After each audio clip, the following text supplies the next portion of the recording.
এ ভাই, ভাই রে, গেট লাগা।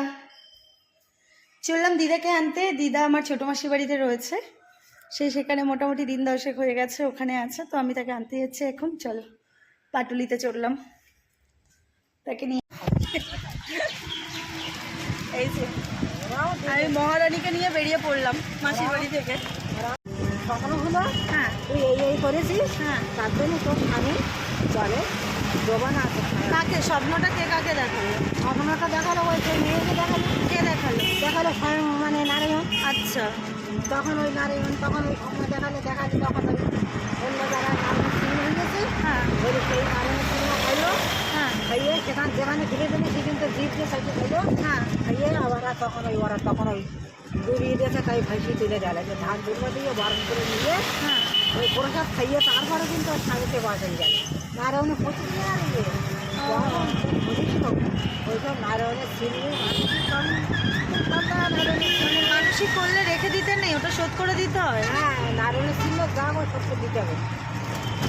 নারায়ণের সিনে ওর সন্তান হতো না সে ব্রাহ্মণে। আচ্ছা, নারায়ণের সিনে মানসিক করে একটা মেয়ে হয়েছিল।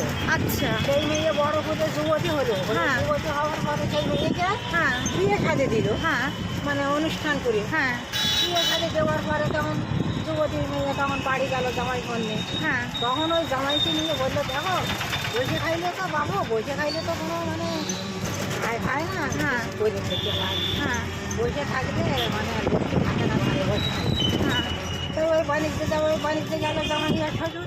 আচ্ছা, ওই মেয়ে ওইসব কাণ্ড করেছে, মেয়েটা মতো গাছ যাবে না, হ্যাঁ, রান্নাঘাটি করছে। তারপরে গেল যে মেয়ে ওই যে নারী চিনি ফেলে দিল, এই বছরের পর বছরে মানে এ দিল। তারপর ওরা যখন বাণিজ্যে থাকছে তখন বলছে হ্যাঁ, বুড়ো ওই নারায়ণ ব্রাহ্মণী বেশি বলছে, হ্যাঁ, কি নিয়ে যাচ্ছ গো নৌকায়, কি করে বলে নিয়ে যাচ্ছ? হ্যাঁ, দুই নৌকো 3 নৌকো ভর্তি হ্যাঁ, মানে জিনিসপত্র, হ্যাঁ, মধু এটা ওটা তার জিনিসপত্র। ও বলছি কি তুষাঙ্গার নিয়ে যাচ্ছি।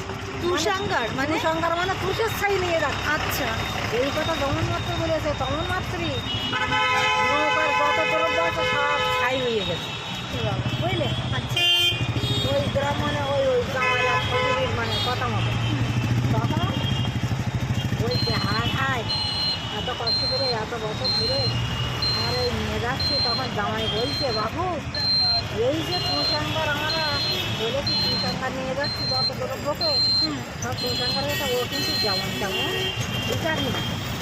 ও কিন্তু বিশাল বড় একজন মানে ব্রাহ্মণ মানে ইয়ে আর কি দেবী দেবতা। হ্যাঁ, হ্যাঁ, সে ভিকারি বলতে নারায়ণ, ভিকারি হইলে বুঝে দিল। হ্যাঁ, তাই বিকাশ করে না ওই পরীক্ষা করলো, মিথ্যা কথা কোনোদিন বলতেনি, বুঝলে? আচ্ছা, তখন ওই তুই সন্ধ্যা হয়ে গেল যে তখন কী হবে।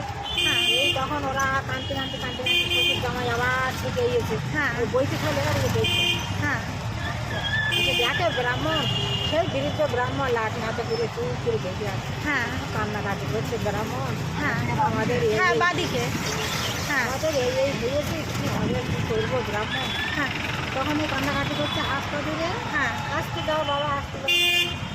কান্নাকাটি করতে করতে তখন বললো যে হ্যাঁ তুই তো বলেছি যে যত দ্রব্য আছে সব তো আমার তুই গঙ্গার হয়ে গেছে। হ্যাঁ, তো তুই এই কথা বলেছিস তাই তো তুই গঙ্গার হয়ে গেছে, তা তুষের ছাই হয়ে গেছে যত দ্রব্য। এইসব কথা বলা পরে তারপর ওই ব্রাহ্মণ আমার আশীর্বাদ করলো, হ্যাঁ, করে তারপর বললো যে স্বপ্ন চলে গেল। হ্যাঁ, তখন স্বপ্ন দেখালো যে তুই তো মানত করেছিলি, হ্যাঁ, তো কোনো সন্তান হয় না, তাই তারপরে একটা যুবতী মেয়ে হলো, মেয়েকে বিয়ে দিলি এত কিছু করলি, তুই তো মানুষের বিয়ে দিলি। হ্যাঁ, তখন ওই মানসিক তারপরে আবার মানসিক দিল, হ্যাঁ, দিয়ে তখন সেই মেয়ে জামাই সাহসী বলে বিয়ে যাবে, হ্যাঁ, মানুষ কিছু করে হ্যাঁ, মানুষ কিছু বলছে না বলছে আচ্ছা, তারপরে স্বামী পুত্র সন্তান যখন জামাইকে বলে বিয়ে যাবে তখন মা আর মেয়ে হ্যাঁ, সারা জায়গায় ভিত্তি করে বেড়ায়।